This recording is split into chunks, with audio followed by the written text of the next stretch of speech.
araw ang digmaan. Umaga't gabi sumasabak sa laban. Dapat protektado ka outside at inside. Immune Advance contains 4 active ingredients gaya ng lagundi, malunggay, non-acidic vitamin C at zinc. Tulong pampatibay resistensya para tulong proteksyon. Isama pa ang proper diet at exercise. Para katawan ay handa, Immune Advance helps support a healthy immune system. Immune Advance ang sandata. No approved therapeutic claims. Ang Immune Advance ay hindi gamot at hindi dapat gamiting panggamot sa anumang uri ng sakit. Available in Shopee, Lazada, and other leading drug stores. Tuklasin natin!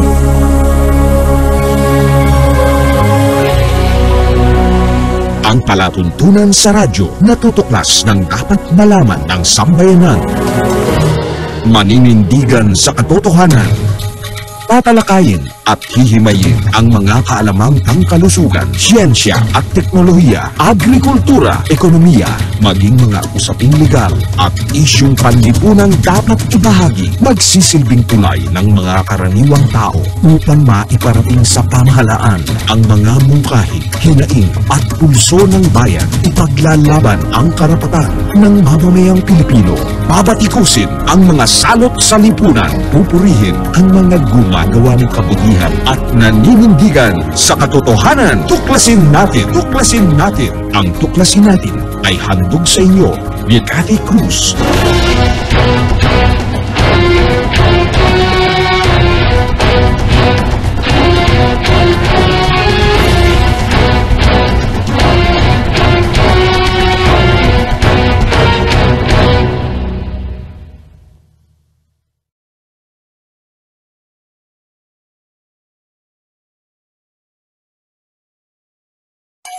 Make weekends and holidays count by bonding with family and friends. At Hillspa Resort, we can make that happen for you. Rest, relax, and have fun in a natural setting with so much greenery around you. Hillspa Resort boasts of 3 large and clear pools, 3 spacious function halls, and several clean and cozy rooms for a memorable and enjoyable overnight stay. Our various facilities can cater to various budgets. Hillspa Resort is located in Barangay Lalakay, Los Baños, Laguna. Why not check us out for that overdue bonding activity with family and friends? For inquiries, please call Joey at 0932-624-2019.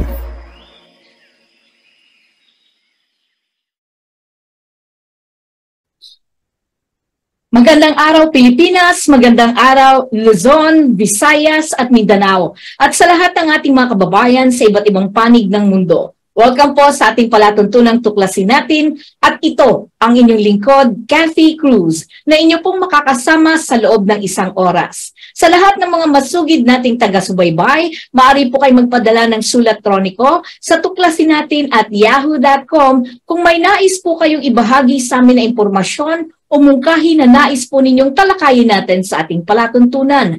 Maaari din po kayo mag-text sa 0915-258-4091 o maaari din po kayo mag-iwan ng komento sa ating mga social media pages, ang ating pong Himpilang Katipunan channel at ang aking sariling bahay sa YouTube, BDT Radio Production. At syempre, nako, ang ating pong mga kababayan na nanonood ngayon ay nais ko lamang pong pasalamatan.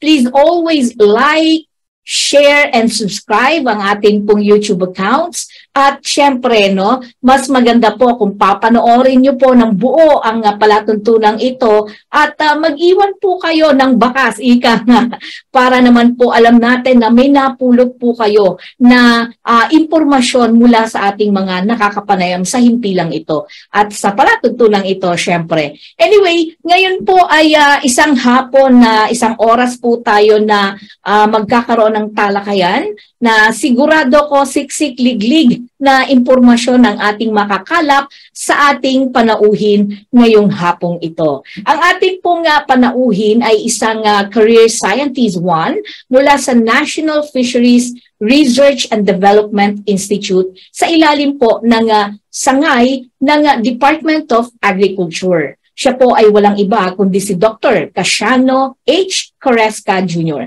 Magandang hapon po sa inyo, Dr. Coresca.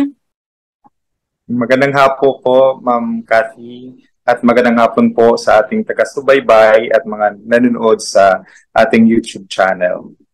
Thank you so much po sa pagpapaunlak na ibinigay niyo po sa akin at alam ko po napaka-busy niyo pong tao pero magkagayon man ay pinagbigyan niyo po ako. Isang karangalan po ito para sa akin at sa palatuntunan ng tuklasin natin. Anyway, Dr. Resca, maganda siguro ibahagi lang natin sa ating mga kababayan. Sino nga ba si Dr. Casiano Coresca Jr.? Magandang hapon po sa ating lahat.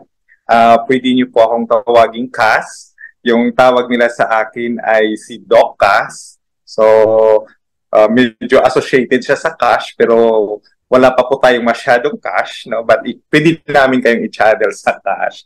So, ako po ay Center Chief ng ating DA Biotech Center, Fisheries Biotech Center sa Muñoz, Nueva Ecija. At the same time, tayo po ay officer in charge ng ating Brackish Water Fisheries Research and Development Center sa Lala, Lanao del Norte. So, kami po sa Fisheries Biotech ay nananaliksik sa mga modern biotech and of course, yung mga traditional biotech din po natin.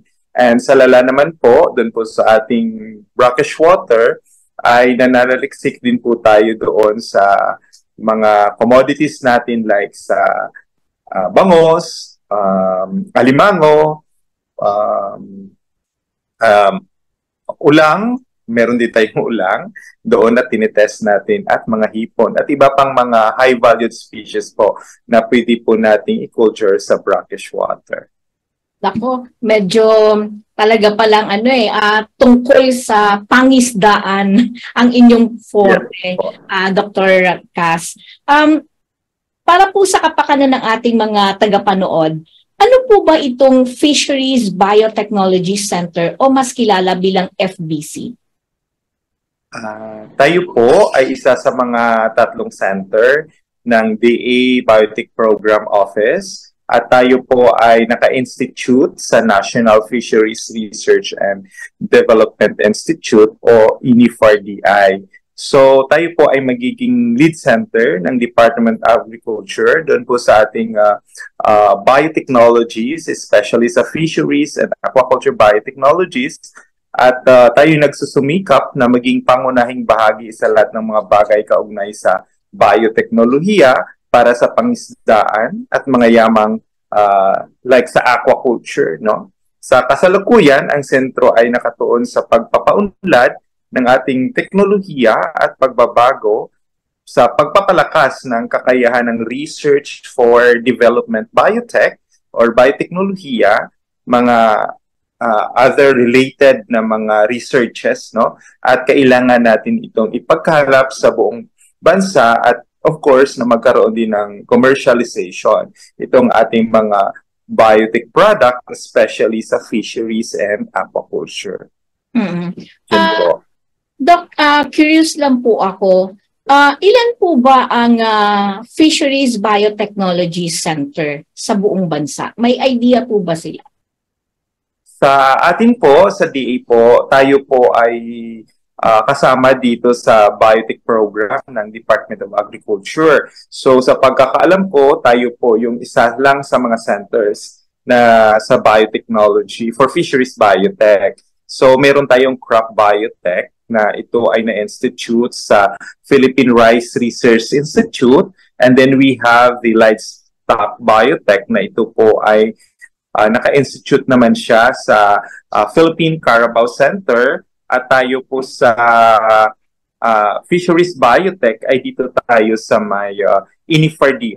At kami pong mga biotech center po ay andun po kami sa Science City of Muñoz sa Nueva Ecija. Doc, kasi lagi ko pong nakakapanayam ang Department of Science and Technology.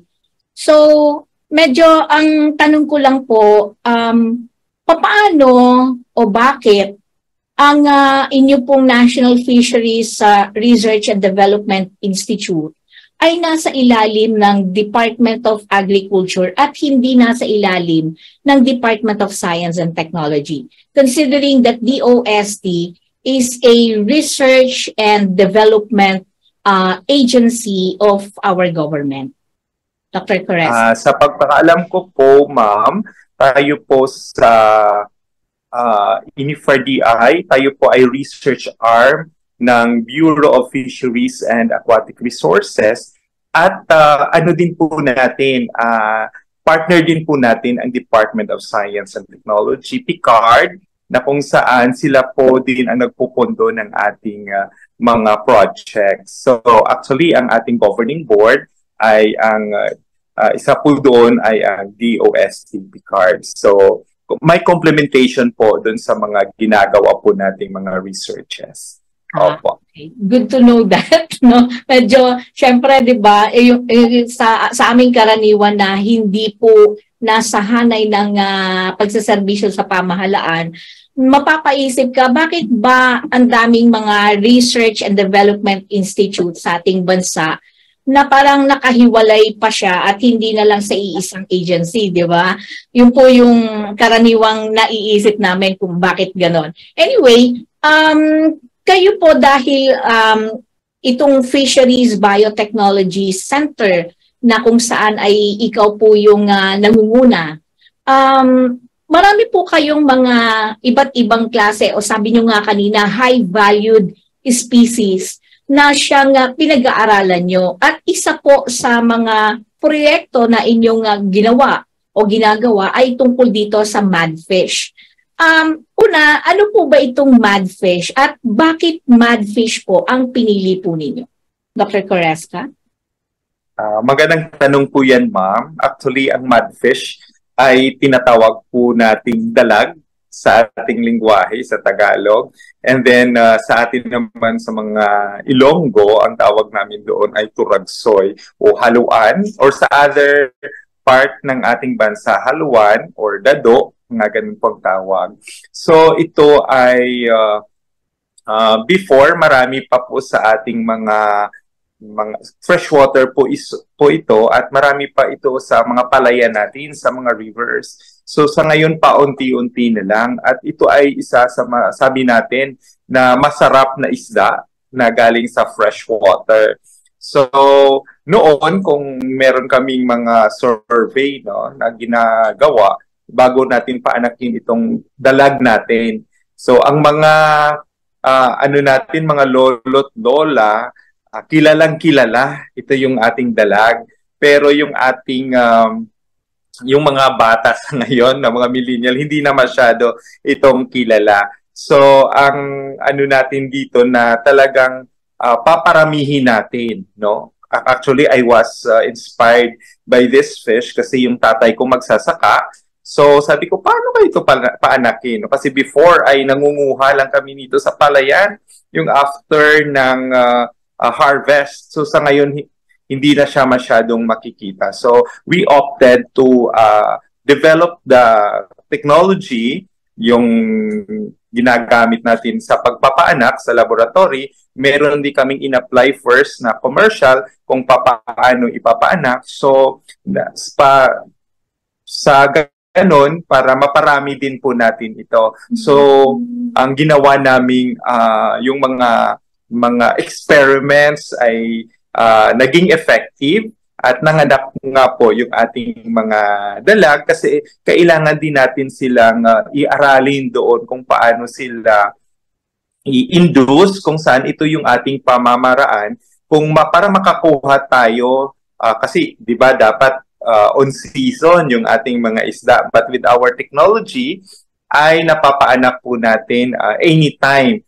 Basta po, condition po yung ating mga dalag. So, ito ang mga experiments na ginagawa namin, like, ino-optimize natin. Meron na actually mga commercial na mga hormones na binibenta at pinapaanak na ino-optimize at in-apply din po natin dito sa ating dalag. And then, meron din po kaming mga nagawang experiment at mga na-develop na protocol na pwede rin palang paanakin yung ating dalag out of the mga pituitary glands ng ibang isda. So, inoptimize po namin yon at naging successful po ang ating nagiging studies po or nagiging project po dito sa dalag.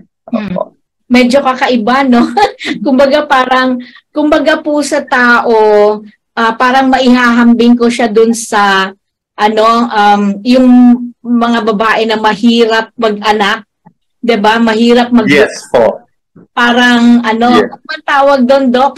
Parang ipapasok mo yung similya through isang proseso ng siyensya. May tawag doon may scientific term doon sa ginagawa ng mga doktor na yon. At yun nga yung sinasabi mo, kumbaga pagdating sa madfish, yung parang sapilitan o induced na spawning ng madfish, di ba? But obviously... Ma'am, tama po yung word ninyo na sa pilitan. Parang ganun po. Kasi kailangan po nating ipamature kaagad yung mga itlog sa loob ng ating mga inahin or ating mga broodstock na mga isda. Parang ganun po. Oo. But obviously, kaya nyo ginagawa ito at kumbaga naisip nyo dahil nga kumukonti na yung population ng madfish dito sa ating bansa. Kasi... marami tayong mga high value na produkto ng isda, 'di ba? Pero dahil nakita nyo na parang ito na lang sa population natin, sa population ng madfish, parang kumukonti na siya kaya nagkaroon kayo ng inkling o yung ito kinakailangan paramihin natin to, mag-produce tayo ng mas marami. But usually ba sa pag-aaral ninyo, pag walang tinatawag na induced na spawning ng madfish, gaano ba katagal bago siya mangitlog at ilabas niya yung kanyang mga isda, Doc? Depende po ito, ma'am, sa species din ng isda. And ang madfish, ayon sa aming pag-aaral, kung nasa wild lang siya or hindi mo gamitan ng induced breeding hormones, so usually ang nanganganak lang po sila, based lang po dito sa aming observation sa amin, nanganganak lang po sila during rainy season or onset ng rainy season, like mga May or June. Then hindi na namin masyadong nakita ko sa nagpipik, but sometimes August or September. But using our technique, no, kasi whole year round din pala, pwede nating ma-induce itong ating mga dalag. At kung ma-induce kasi natin, ma'am, nagiging uniform ang kanilang mga sizes. So, kumbaga, uniform ang pag-anak.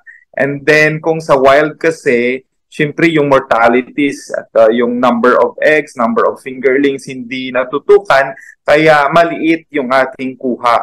However, with this kind of technology, yun nga, nagiging uniform sila, mataas ang ating survival. At dahil sa mataas ang survival natin, available talaga yung ating mga fingerlings para sa mga grow out na tinatawag na po natin. So, ibig sabihin talagang mass production. Kayang magparami ng mas mabilis sa maikling panahon at mas sigurado ka dun sa mga laki niya. Kaya pwede talagang ang question ko lang dito, naisip ko lang, nag-e-export po ba tayo ng madfish o consumption lang talaga natin dito sa ating bansa? Doc? Hindi lang po ako ganun bihasa doon sa export natin. However, isa din ito sa mga potential. May mga data din, but i-confirm lang po namin in order for us to be sure, kasi sa ibang bansa gustong-gusto din po itong ating mga dalag. So makikita, yun nga po, ma'am, sa consumption lang sa atin dito. Usually, for example, sa market, kung bibili po tayo, kailangan mo pang ipagsabihan yung ating mga vendors na pwedeng magbigay sa atin. Kasi usually, it's from the wild talaga, ma'am, yung itong ating mga dalag. So, mahirap na makakuha from time to time, kasi kung aquaculture pinagsabihan, I mean, kung sa aquaculture lang po, medyo mabilis kasi makikita natin kaagad. However, ito, usually kami sa May Muñoz, sa Nueva Ecija, nagtatanong talaga kami sa mga vendors na kung pwede kaming makapag-deliver po sila sa amin ng dalag. And then, ano din po, seasonal din po siya. However, sa ibang lugar po, sa ibang, like sa Mindanao, nagpunta kami like sa Cotabato, sa Maguindanao, meron sa may mga market, and it costs high price talaga. And even as sa may Science City sa Muñoz, I think around 170 to 200 plus ang per kilo. Ito yung mga per kilo po. So medyo competitive siya in terms ng pricing. And then we have then ng mga products niya, like burong dalag, na tinatawag natin, and it costs also.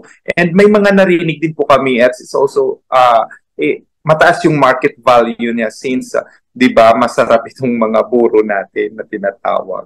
So, yun, malaking potential siya kung magkaroon tayo ng aquaculture na pwede din nating i-export sa ibang bansa kasi with the characteristic ng meat niya na white, masarap talaga yung flesh niya. Then yung soup na ano niya, yung kanyang mga products na yun ay talagang sabi nga sa mga others na ng mga ano natin matatanda, this soup is good for yung mga bagong panganak na mga mothers. So ito yung pinapainom po sa kanila kasi mataas talaga yung protein nitong ating mga dalag. Ang laki pala ng ika nga natin ay nagagawa pala nito, no? Hindi lang sa kalusugan, kundi sa ekonomiya, diba? So, malaki ang magiging nito kung magtutuloy-tuloy at magtatagumpay ito. But talking of magtatagumpay, ano ang naging resulta po ng inyong proyekto, Doc Coresca?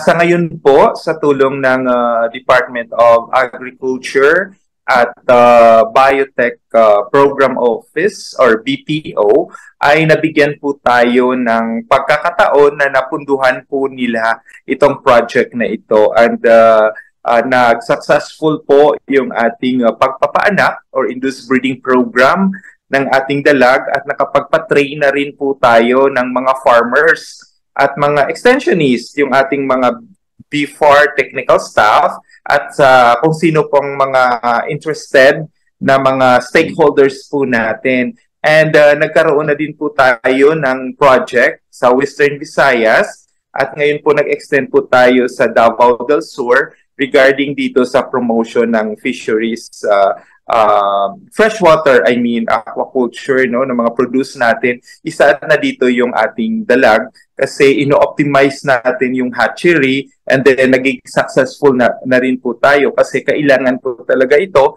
para maging sustainable yung production at yung availability at supply ng ating mga fry or fingerlings na pwede nating gawing grow out itong ating mga dalag. So sa ngayon, meron na po tayong mga stakeholders na nabigyan ng free fingerlings and pa-training. So it's for free dito po sa atin sa Fisheries Biotech.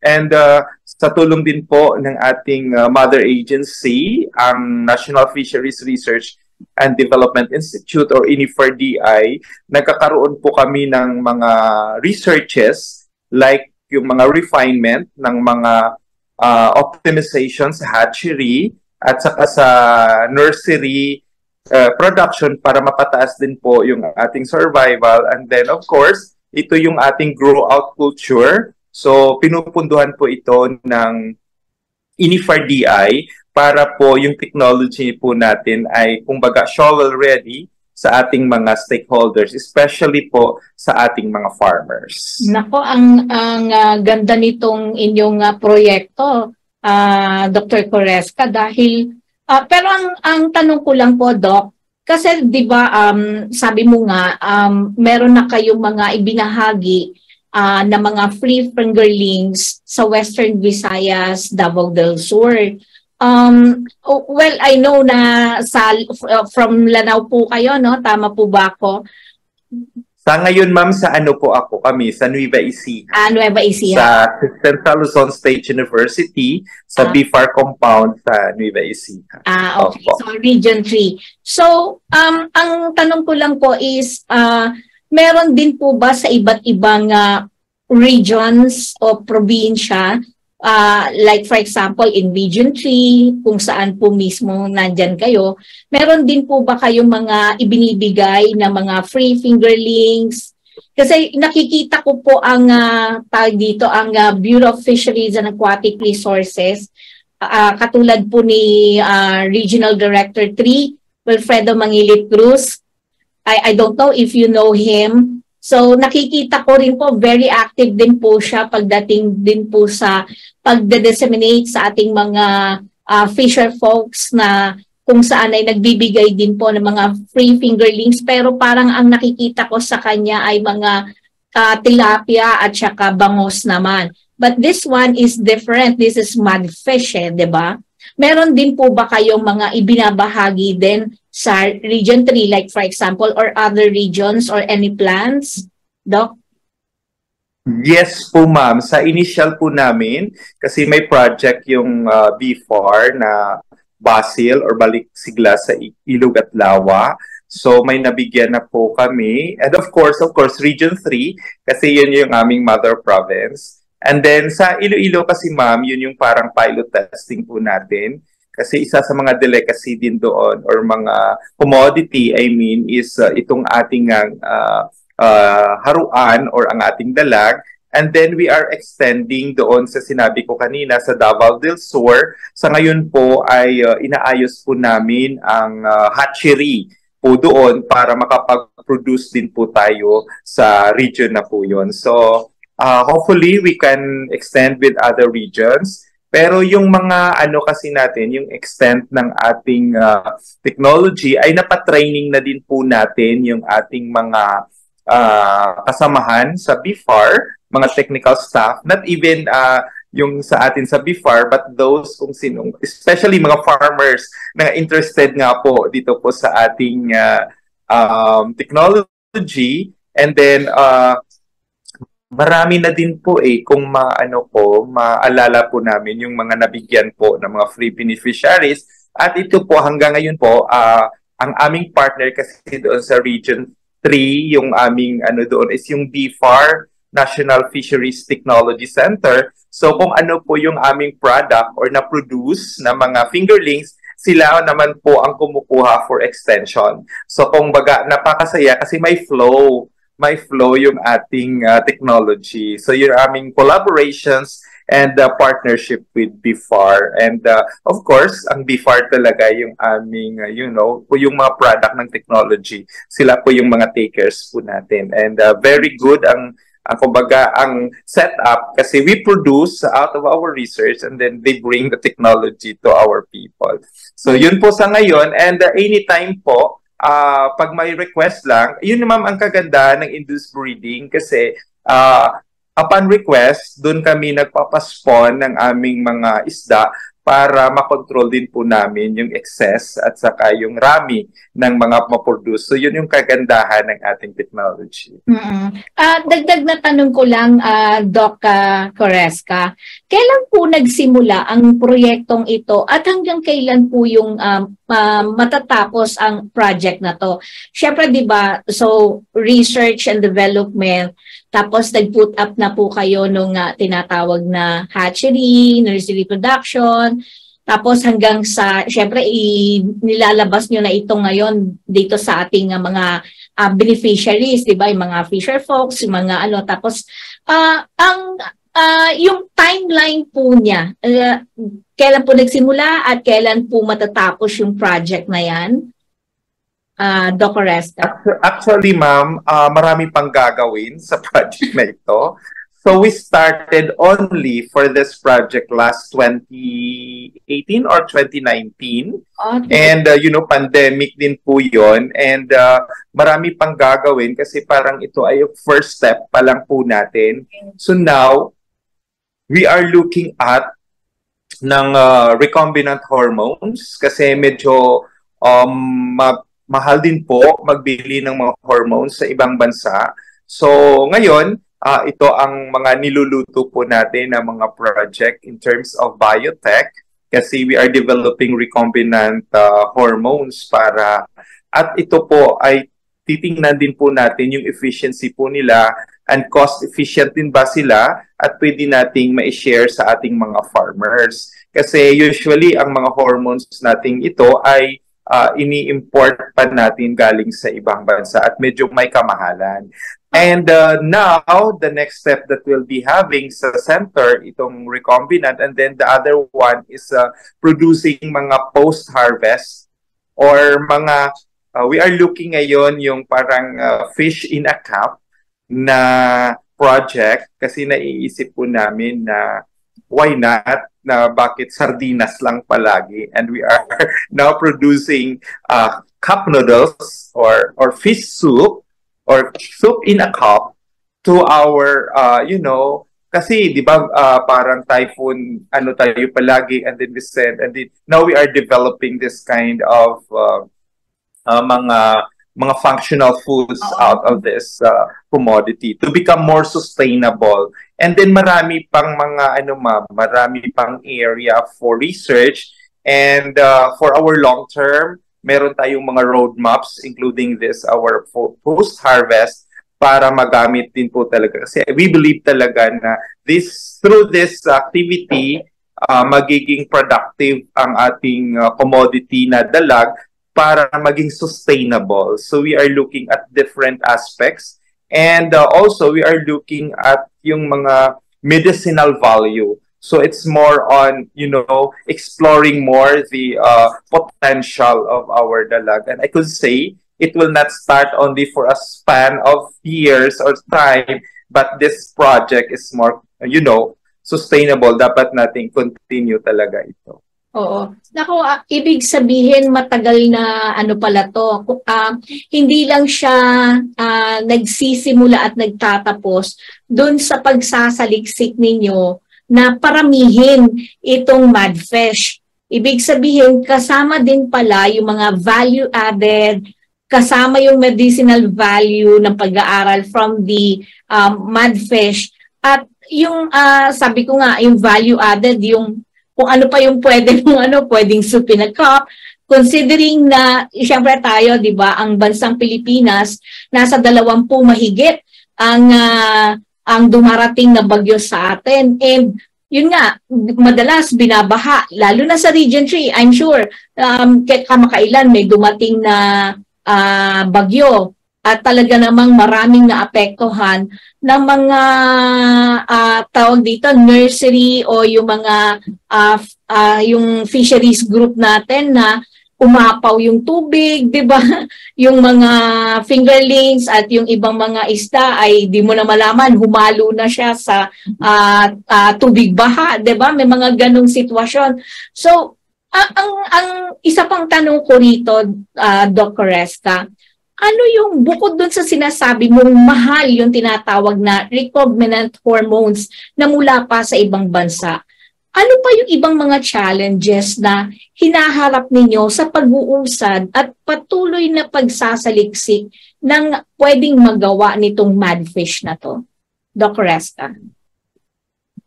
Siguro sa ngayon, ma'am, ang isa namin talagang mga challenges ay yung funds or pondo para maiusad po natin ang ating mga proyekto or mga projects natin. Especially po sa research kasi ako talaga ay advocate po talaga ako sa research and technology na dapat nating ibigyan pansin para sa ating mga kababayan kasi kung makikita po natin sa ibang bansa, ang indicator talaga ng kanilang progress is on research and development. So sa atin ay kailangan po nating talagang bigyan ng pansin kasi kung may pundo, ma'am, mabilis po natin maitawid ang mga kailangan nating gagawin sa mga commodities na kailangan natin i-prioritize. Like for example, sa ngayon, kailangan na nating makipagsabayan sa ibang bansa. Kumbaga, nahuhuli na po tayo. And with this technology, kasi marami tayong magagaling na mga researchers. So, kailangan lang nila yung playground, tawag ko doon yung playground, yung laboratory to work. And then, kailangan nila yung pondo para mai-implement ng maayos ang ating mga ano. Kasi ang technology andyan ang manpower andyan. So, yung ano lang talaga natin sa ngayon na nakikitaan ko talaga ay yung paano tayo makakakuha ng pondo. So, it's good that with our project proposal ay na-notice ng Department of Agriculture, ng Biotechnology Program Office na meron siyang potential.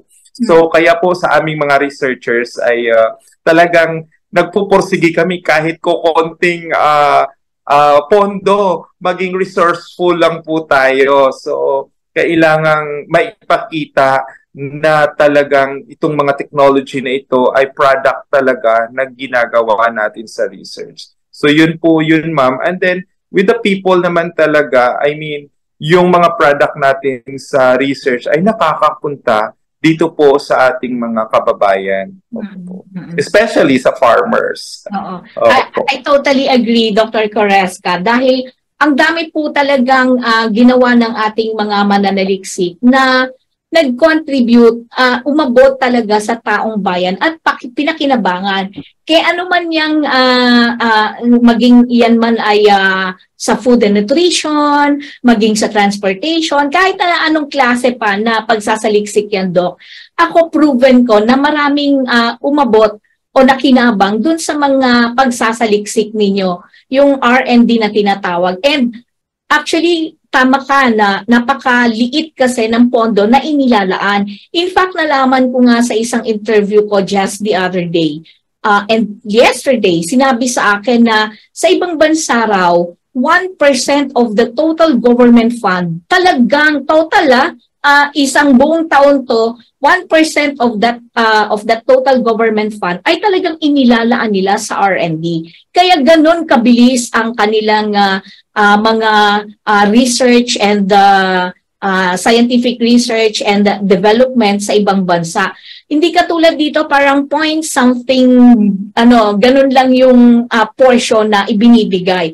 So makikita mo talaga, kaya malaking bagay na ang ating mga mambabatas lalo na, kasi syempre ang pondo natin ay inaaprubahan ng ating mga mambabatas sa lower and sa Senate, di po ba? So kinakailangan makita nila ang kahalagahan ng inyong sektor ng pagsasaliksik, yung research and development nga, para buhusan kayo talaga ng tulong, diba, Doc?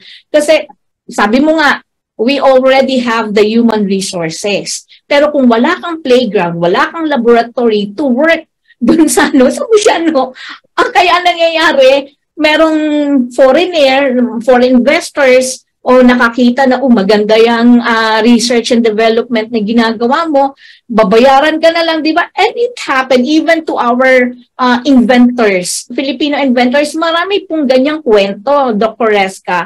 And sana makita to dahil at the end of the day, hindi lang naman taong bayan ang makikinabang because ito yung magpapataas ng ekonomiya ng ating economic growth.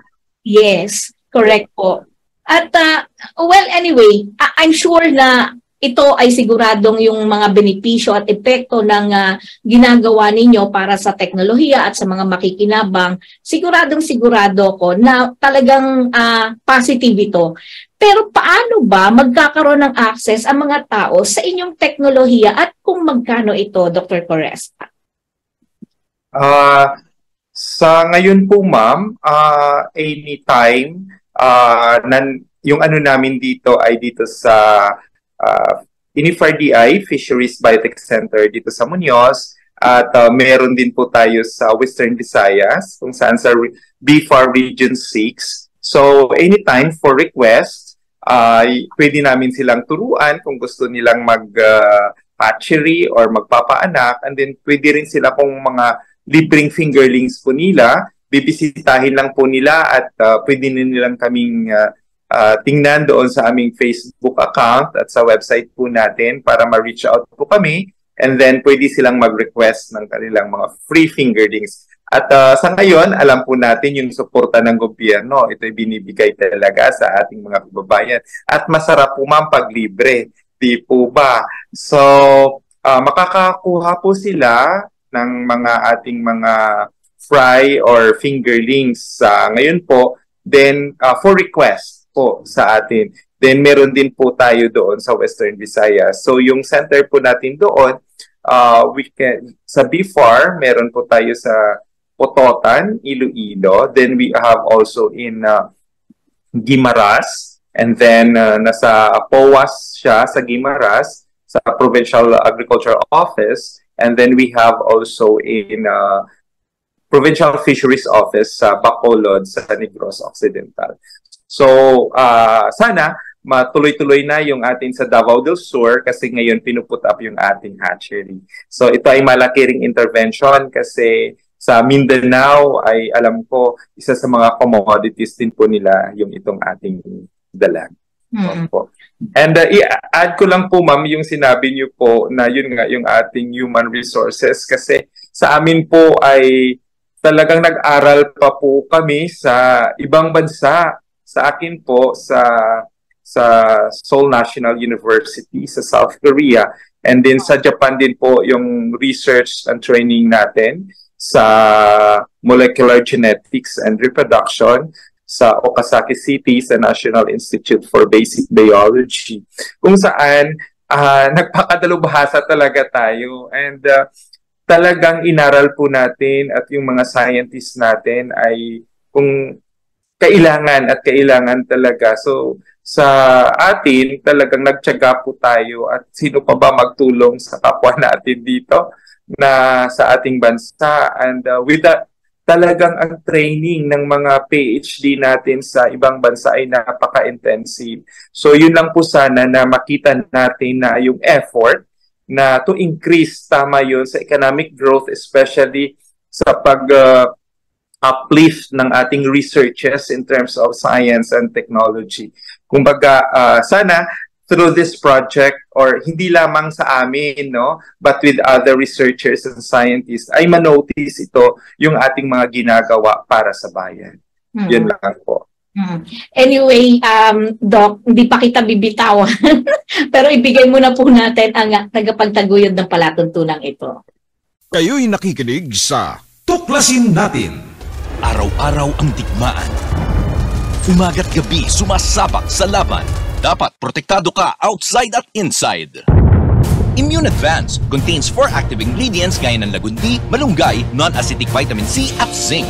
Tulong pampatibay resistensya para tulong proteksyon. Isama pa ang proper diet at exercise. Para katawan ay handa, Immune Advance helps support a healthy immune system. Immune Advance ang sandata. No approved therapeutic claims. Ang Immune Advance ay hindi gamot at hindi dapat gamiting panggamot sa anumang uri ng sakit. Available in Shopee, Lazada, and other leading drugstores. Ang ating katipunan ay mapakikinggan sa himpilan ng DZXL 558 kHz AM band.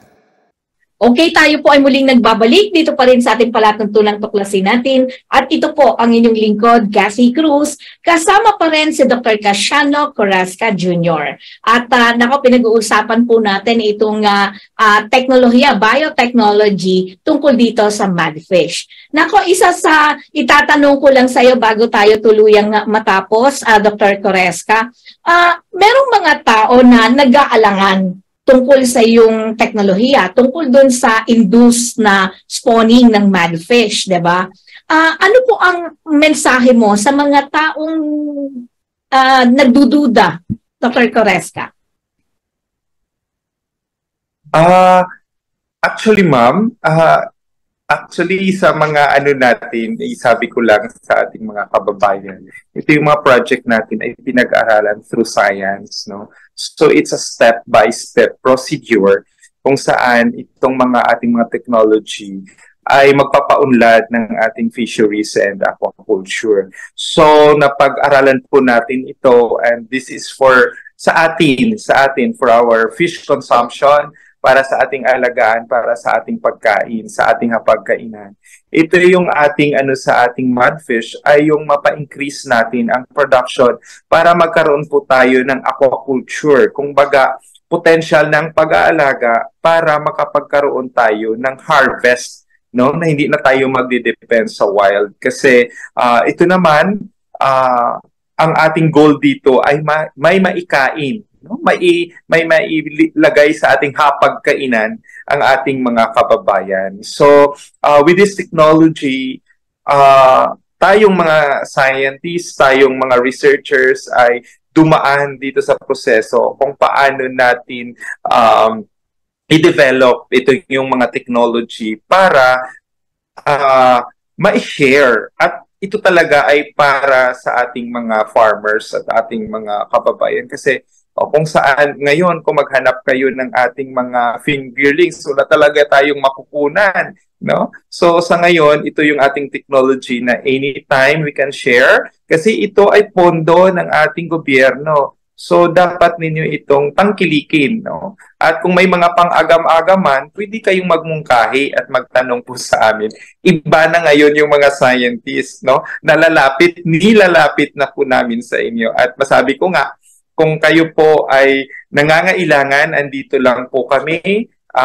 Pwede nyo kami talagang tawagin at bumisita sa ating mga centers or sa ating mga office, at especially sa amin. So I'm very happy to ano tawag dito, na makita kayo, no, na nagbi-visit kayo sa aming office kung mag-inquire kayo regarding with our technology. So happy talaga kami, and this is for you, this is for Filipino people. Ito po yung ating technology, no, natin tawag local technology, but someday, who knows, it will become more competitive na technology for other countries. And ito ay gawang Pinoy, at talagang bigyan natin ng importansya. And for any queries, yung mga ninyo, just visit us, kasi napapag-usapan yun eh. And yung mga haka-haka po ninyo ay mabigyan natin ng linaw. Yun po. Nako, maraming salamat, Dr. Casiano Coresca Jr.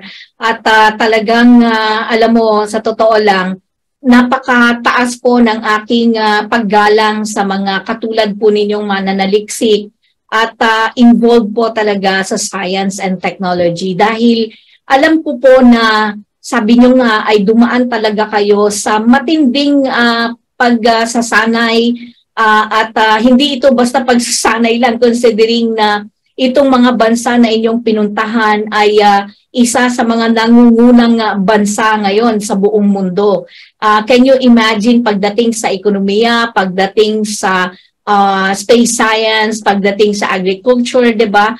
In fact, they are also exporters of different products dito sa buong mundo, 'di ba? At ang inyong kasanayan ay ang pagsusunog po ng inyong kilay para lang maging matagumpay kayo sa pagsasaliksik ay sadyang hindi biro. Tanging Pilipino nga lang daw sa kwento ng ibang mga scientists na nakakausap ko. Pilipino lang daw yung magaling maghanap ng pondo. Kasi yung ibang mga scientists daw at saka mga researchers, gobyerno talaga nila yung naghahanap sa kanila. Pero dito yung mga Pilipino daw natin, yung mga scientists daw natin o researchers, ang naghahanap ng pondo, gumagawa ng paraan. Minsan, yung ibang mga scientists na kakilala ko, Doc, ang nangyayari ay sila mismo yung nagpupunan, galing sila, yung mga balik scientists natin. Kaya talagang ako, ang respeto ko, ang paggalang ko po sa inyo ay sadyang mataas, at nawa ay dumami pa po ang mga katulad po ninyo. Huwag po kayong panghinaan ng loob, dahil ang taong bayan, kung patuloy po tayong makikipag-ugnayan sa ganito, mai-interview po namin kayo at maipaliwanag sa kanila ang inyong ginagawa, sigurado po ako na ang sambayan ng Pilipino ay nasa likuran po ninyo. At ang sambayan ng Pilipino ngayon ang pupukpok doon sa ating mga opisyal ng pamahalaan para kayo ay patuloy na suportahan. Thank you so much po, Dr. Casiano Coresca Jr. Thank you po sa pagkakataon. Sana po hindi ito ang una at uli, ha, Doktor? Yes po, ma'am. At maraming salamat po, Ma'am Cathy. And through this and through your program, ay mai-inspire din po namin yung other scientists at mga researchers, and of course yung ating mga viewers, no? And siguro ma-inspire din namin yung ating mga mambabatas, yung ating mga heads na tuunan ng pansin ng ating mga research. Totoo po yung sinabi po ninyo, tayo po ay very resilient in terms po sa paghahanap ng pondo. Like sa other countries, ano tawag ba doon? Dole out ba yung tawag? So they have really set aside funding for research and and development. And yun ang katangian ng Pinoy. Nahasa po tayo doon na kailangan maging resilient po tayo at makapaghanap ng pondo. And I hope, this will not be the last, and for other interviews pa regarding with how we grow as a scientist, as our center, marami kang may ma-share, especially doon po sa aming pinagdaanan bago makapag-succeed dito, not only for the projects, but of course, learning experience in research na ma-share po natin sa ating mga kababayan. Thank you so much po, at ika nga, alam kong marami kayong gustong pasalamatan, Doc. Ibibigay ko ang huling bahaging ito para sa inyo, pero ang pangako po ng tuklasin natin para sa inyo, anytime po na meron po kayong nais na ibahagi sa amin na impormasyon o mungkahi po na nais po ninyong malaman ng ating mga kababayan, kahit mga kasamahan nyo pong mga mananaliksik at sayantista, bukas po ang palatuntunan ito para sa inyo dahil talaga pong ito ay inilaan po para sa inyo, Doc. Any pasasalamat sa mga taong naging bahagi ng iyong proyekto na nakipagtulungan po sa inyo, yan man ay isang ahensya ng pamahalaan o grupo po ng tao? Nasa inyo po ang huli pagkakataon, Dr. Coresca. Thank you very much po. Of course, sa ating programa na nag-invite po sa amin para ma-promote din po yung aming mga researches. Of course, ang ISA kung saan communicate po sa amin to promote this mudfish technology. Una-una po, I would like to thank po yung ating funding agency, ang Department of Agriculture Biotechnology Program Office, na kung saan binigyan po kami ng seed money na maituwid itong aming research, kahit pandemic, ito po yung aming pinag-abalahan na makapag-produce at makapag-output dito po sa ating projects, and now nafe-feel na po ng ating mga fellow researchers at mga ating mga kababayan na meron na tayong technology ganito. And of course, ang aming mother agency, ang National Fisheries Research and Development Institute, na kung saan pinagkatiwala sa amin ang ganitong research na very supportive ang aming executive director, si Director Lilian Garcia. And of course, ang aming partner, ang Bureau of Fisheries and Aquatic Resources, National Freshwater Technology Center sa Muñoz, Nueva Ecija, headed by our Center Chief, Dr. Judicial C. Danting, and our partners sa Mindanao State University na Awan Campus through the our Chancellor, Dr. or Chancellor Elnor Roa, at ang partner po namin na researcher, si Dr. Fiona L. Pedroso. And of course, our researchers na nag-team ng ating mudfish team, sina Faith, sina Bert, and mga technician namin, sina Dave, at mga kasamahan namin. Hindi ko na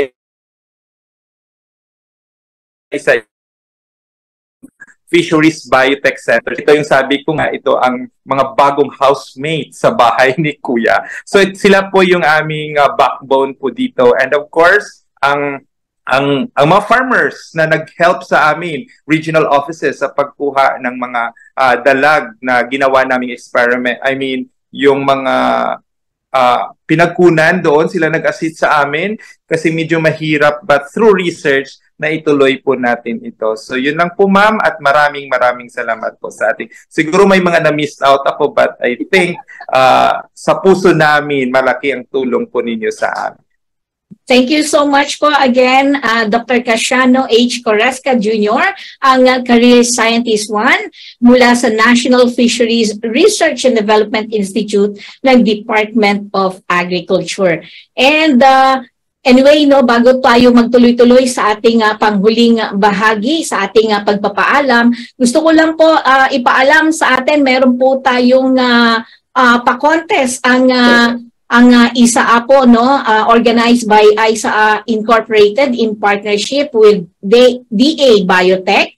Ito po yung Biotech Comics. So maaari po kayong mag-join, i-download nyo lang po ang mechanics sa bit o bit.ly, bit.ly/biotechcomics2023. Yan po yung comic strip making contest on Pinoy Biotech. So, suportahan po natin yan at yung mga magagaling po dyan gumawa ng comics, nako, mga kwento at drawing na pwede nyo pong gawin, ay nako, sumali na po kayo dyan, inaanyayahan ko po kayo. Well, napakabilis po ng 1 oras at katulad po ng layunin ng palatuntunan ito, tutuklasin ang dapat malaman ng sambayanan. Pero tandaan po natin, batay sa Saligang Batas ng Pilipinas ng 1987, Article 2, Section 9, na dapat itaguyod ng Estado ang makatwiran at dinamikong kaayusang panlipunan na titiyak sa kasaganaan at kasarinlan ng bansa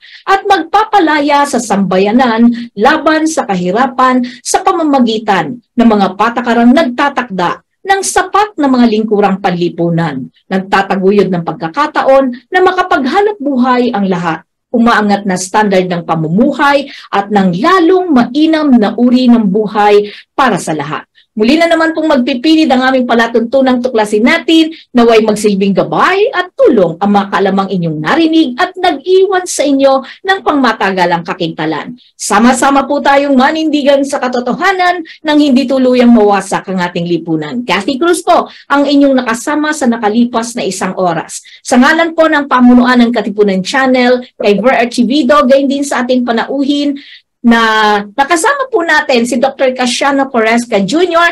Kami po ay pansamantalang magpapaalam at nagpapasalamat na sinamahan ninyo kami dito pa rin sa ating palatuntunang tuklasin natin. Hanggang sa susunod na pagtatanghal. Magandang hapon po sa inyong lahat.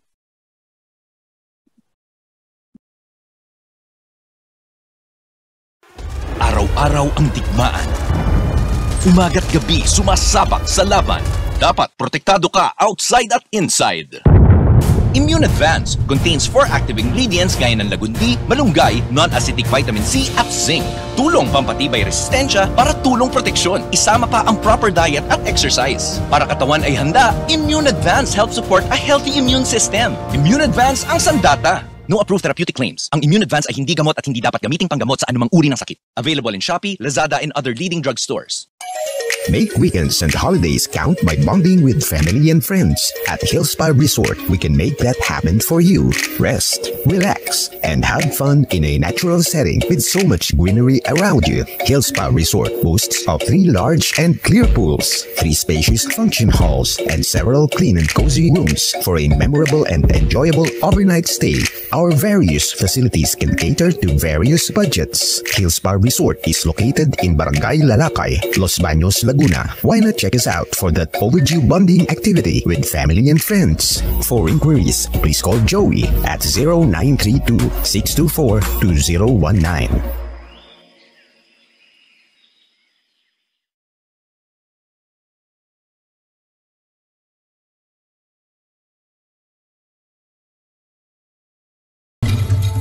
Inyong napakinggan ang palatuntunang Tuklasin Natin. Tuklasin Natin hanggang sa